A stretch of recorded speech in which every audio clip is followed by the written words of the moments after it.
amigos, meus irmãos. Emmanuel, ou Emmanuel, como dizem os latinos, escreveu pela psicografia do Chico Xavier. LBV significa luz, bondade e verdade no enriquecimento da vida. Fora da boa vontade não há solução. Naturalmente, quando os anjos vieram a este mundo, cantaram glória a Deus nas alturas, paz na terra aos homens de boa vontade. Claro, a boa vontade de Deus, que dos homens boa vontade você já viu, né? Não há mesmo. Só os que estão na LBV. Mas, demonstrando a nossa boa vontade, estamos preparando o Brasil para a volta de Jesus. E essa é a maior de todas as notícias. Que aí vão desintegrar-se todas as grandezas e realezas humanas, toda a prosápia, toda a empáfia, toda a prosopopeia, como diz o povo, desses ídolos de pés de barro. Porque Jesus está voltando. E aqui está o seu Apocalipse segundo São João.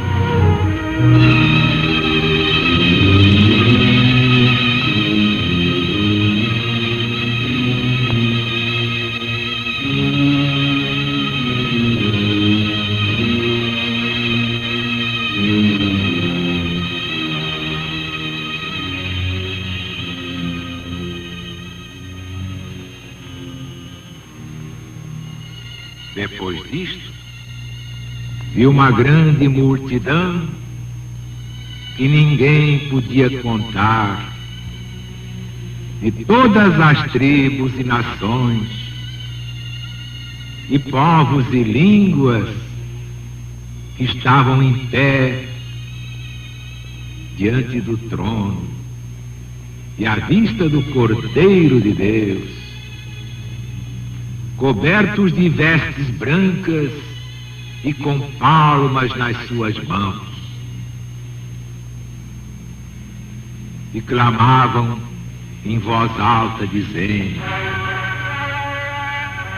salvação ao nosso Deus que está sentado no trono e ao divino Cordeiro. E todos os anjos estavam em pé ao derredor do trono e dos anciãos e dos 4 animais, e se prostraram diante do trono sobre o seu rosto e adoravam o Senhor Deus, dizendo: amém. Bênção e claridade, sabedoria e ação de graças e honra e virtude e fortaleza ao nosso Deus pelos séculos dos séculos. Amém. E respondeu um dos anciãos, dizendo: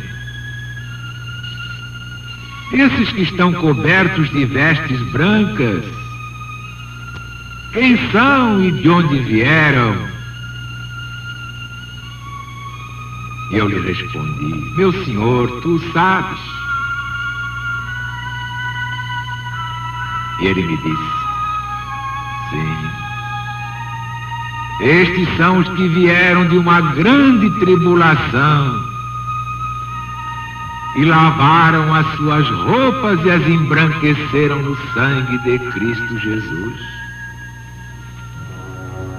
Por isso estão diante do trono de Deus e o servem de dia e de noite no seu templo. E o que está sentado no trono habitará sobre eles. Não terão fome nem sede, nunca jamais, nem cairá sobre eles o sol, nem ardor algum. Porque o Cordeiro de Deus, que está no meio do trono, os guardará, os levará às fontes das águas da vida. e enxugará todas as lágrimas dos olhos deles.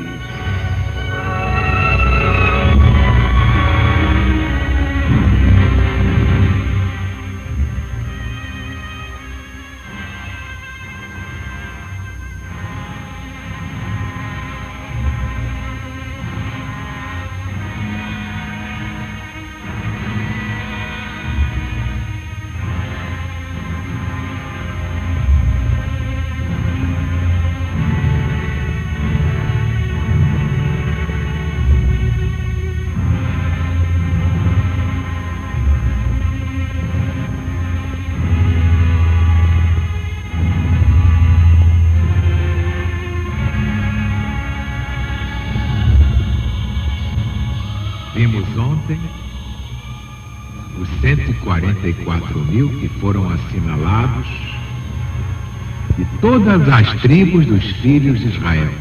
E ficou bem claro que agora, na quarta volta cíclica, todas as tribos são todas as religiões do mundo. Israel não é uma nação de um povo exclusivo ou exclusivista. Israel significa toda a humanidade. Então, salvar apenas 144 mil em toda a humanidade parece pouquíssima coisa. Mas isto é para mostrar que poucos realmente se salvarão. Os debochadores, os palhaços no mau sentido, porque os palhaços que divertem crianças, nós sabemos que têm coração limpo. Mas os debochados, os debochadores, os mistificadores, esses fariseus impenitentes,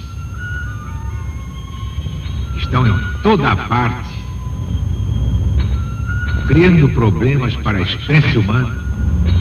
Esses estão liquidados. Mas vimos ali na convocação 12 mil da tribo de Judá.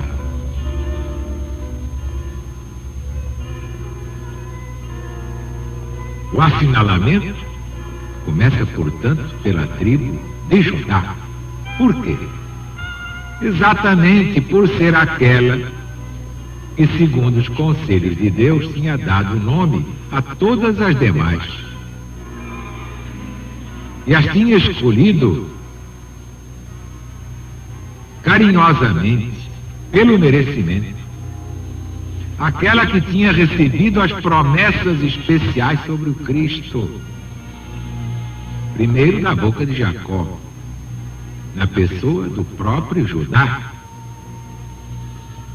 Basta ver o Gênesis de Moisés. Depois da boca do profeta Natã, já na pessoa do rei Davi, rei profeta. Está lá no livro dos Reis, Velho Testamento, da Bíblia Sagrada. E aquela, enfim, de onde tinha saído o Salvador, que por isso se chama o leão da tribo de Judá. Então esse leão da tribo de Judá é Jesus. E aqui há uma dúvida, e logo surge uma pergunta. Por que motivo foi omitida a tribo de Dan? D-A-N, Dan, ou Dan, como alguns querem dizer. E se dane, quem quiser falar assim, mas é melhor dizer o correto, é Dan mesmo. A razão é simples, porque dela teria de nascer o anticristo. Basta ver que o primeiro país que proclamou a pornografia coisa comum, coisa direita, não foi a Dinamarca? E o que é que significa esse nome? Dinamarca. É a marca de Dan. É a marca de Dan. Parece incrível, país que tem a marca de Dan. Depois de uma grande multidão, que ninguém podia contar, de todas as nações e tribos, e povos e línguas que estavam em pé diante do trono e à vista do Cordeiro de Deus. cobertos de vestes brancas, com palmas nas suas mãos. Esta incontável multidão, pela insígnia nas palmas das mãos, e pelo que se acrescenta, de terem eles vindo de uma grande tribulação, bem se mostra ser a inumerável multidão dos mártires que haviam de padecer nas perseguições dos imperadores romanos, principalmente Diocleciano e Maximiano. Mas isso na primeira volta cíclica. Princípios da chamada era cristã, e de cristã ainda não tem nada. Esta era uma era satã. Era satã, mas não cristã. Vai ser cristã a partir do ano 2000. Até lá estamos ainda no reino de Satanás, na era de Satã. Basta ver que nas outras voltas cíclicas, os perseguidores já não eram mais imperadores romanos, eram os próprios senhores das almas, etc, etc, etc, etc, etc, como dizia o rei de Sudão. Vocês viram como tudo muda? Tudo muda. Interpretar o Apocalipse de uma só vez, numa determinada época, é pura estupidez. Em cada volta cíclica, os nomes são outros para as pessoas, para as nações e para os acontecimentos. Por isso falta mais um Armagedon. Este sim, neste ciclo, será o próximo e o último. No versículo 15, por isso estão ante o trono de Deus e o servem de dia e de noite, no seu templo.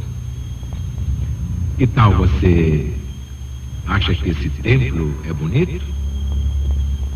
O templo de Deus é o céu. O céu que tem 7 céus. É o infinito. O templo de Deus é o infinito. E o que está sentado no trono habitará sobre eles. Não terão fome nem sede, nunca jamais. Nem cairá sobre eles o sol, nem ardor algum. Porque o Cordeiro de Deus está no meio do trono, os guardará, os levará às fontes das águas da vida. Deus enxugará todas as lágrimas dos olhos deles. Vejam bem que João escreveu o que Jesus ditou, não disse estará sobre eles, protegendo-os, mas escreveu habitará, para mostrar convivência, a estável e perpétua morada que ali há de fazer como em seu próprio domicílio. E se Jesus estivesse agora no meio de vocês? Pois quando ele voltar, será assim. Vocês em volta, ele no meio, enxugando todas as lágrimas. Então não vale a pena padecer um pouco mais, com paciência. Você tem seus dramas, mas eu também tenho os meus. Quem é que não sofre neste mundo? Ninguém pode ser feliz.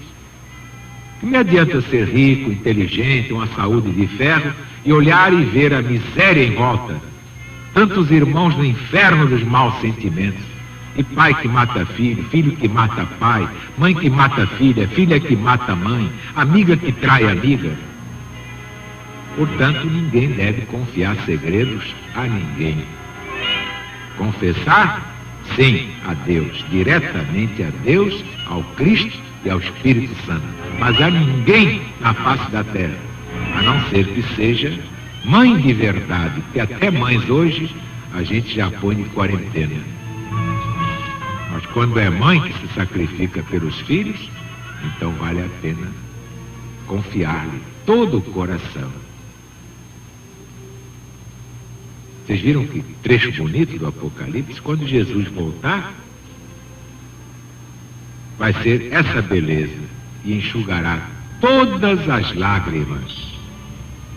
Vocês terão suas lágrimas enxugadas pelo próprio Jesus. Isso compensa a perseguição dos imbecis, o deboche dos idiotas, de que o mundo está cheio. Pois se debocharam do próprio Jesus, não vão debochar daqueles que acreditam em Deus e levam a sério as coisas sagradas da vida? E você vai ficar triste por isso? Vamos recordar o soneto de Carlos Cavaco. Ele escreveu este soneto ouvindo a minha pregação. Foi sua última produção literária. Depois morreu. Está melhor que muita gente por aí. Vamos então a esta página. Jesus está voltando.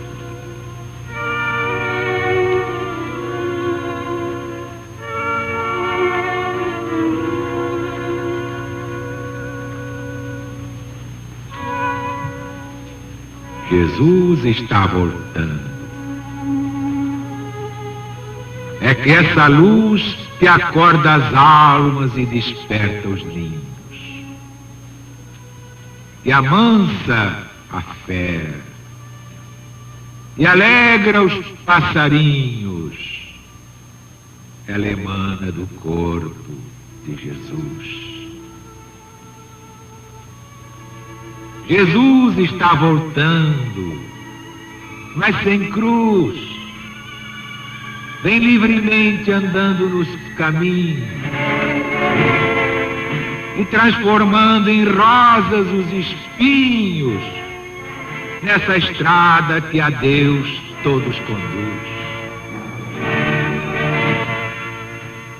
Jesus está voltando e vem sorrindo. À sua volta os lírios vão se abrindo e os anjos cantam sob o céu de anil.